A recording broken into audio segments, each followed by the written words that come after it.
देखिए, ये तो विपक्ष की इस तरह की बयानबाजी करना और मीडिया में सुर्खियों के लिए विपक्ष वाले तो यही बात करेंगे। हमें जनता को हमारी सरकार का 2 साल 4 महीने का जो कार्यकाल हुआ है, माननीय ठाकुर सुखविंदर सिंह सुक्खू जी की अध्यक्षता में, हमने कौन से हमारी सरकार ने बड़े फैसले किए, व्यवस्था परिवर्तन के किए और वो ज़मीन पे कैसे उतर रहे हैं या गाँव में रहने वाले लोग उन फैसले।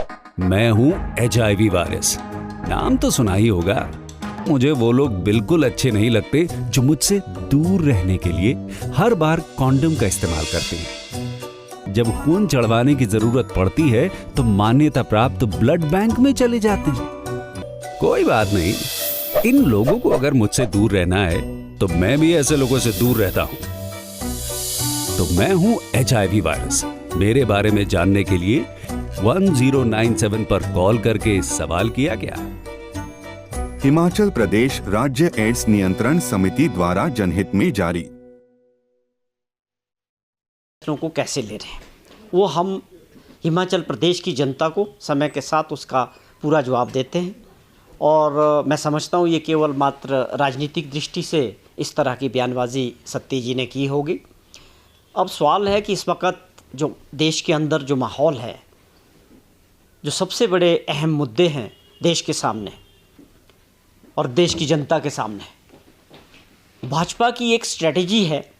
आप सब देख रहे हैं इस बात को कि लगातार जो असली मुद्दे थे, भारत और पाकिस्तान के बाद जो युद्ध वाली स्थिति थी, उसके बाद जो सीज़ फायर हुआ, या उसके बाद जो एक जनता के देश की जनता के अंदर कुछ सवाल थे, उसको डाइवर्ट करने के लिए भाजपा ने पूरे देश के अंदर इस तरह की एक मुहिम तैयार की है कि उसका जवाब ना देना पड़े कि उस सीज़ फायर के पीछे क्या कारण थे।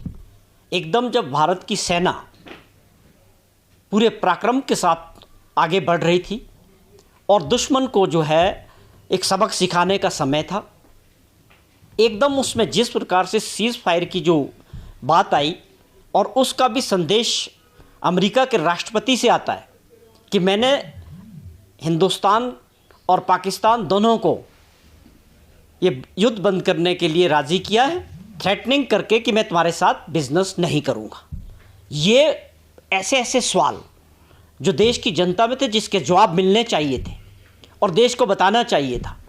और भी बहुत सारी गंभीर बातें थी कि क्या ये सही वक्त नहीं था जो लगातार 20 वर्षों से हमें परेशान कर रहा है हमारा पड़ोसी देश, उग्रवाद से हमको जूझना पड़ रहा है। क्या एक वक्त नहीं था कि इसको सही मुकाम तक पहुंचाया जाता? ये देश के लोगों के मन में ये बहुत बड़े सवाल थे, लेकिन एक पूरी प्लानिंग के साथ भाजपा उसका जवाब ना देना पड़े, सही चीज़ देश की जनता को ना समझ आए, एक भिंगलाने का काम जो अक्सर भाजपा का करैक्टर है, अब और सवालों पे चली गई। या हम सवाल पूछते हैं जो अहम सवाल है कि मध्य प्रदेश में भाजपा के कैबिनेट मिनिस्टर विजय शाह शरेआम एक मीटिंग में मीडिया के सामने, देश के सामने जिस प्रकार की भाषा का प्रयोग उन्होंने कर्नल सोफिया के लिए किया, हमारी सेनाओं का अपमान किया, हमारी बेटियों का अपमान किया, एक ऐसी कर्नल और ऑफिसर को जो इस दौरान पूरी मुस्तैदी से युद्ध के समय काम कर रही थी, और उनको उग्रवादियों की बहन बताना या पाकिस्तानियों की बहन बताना, ये कौन सी मानसिकता है?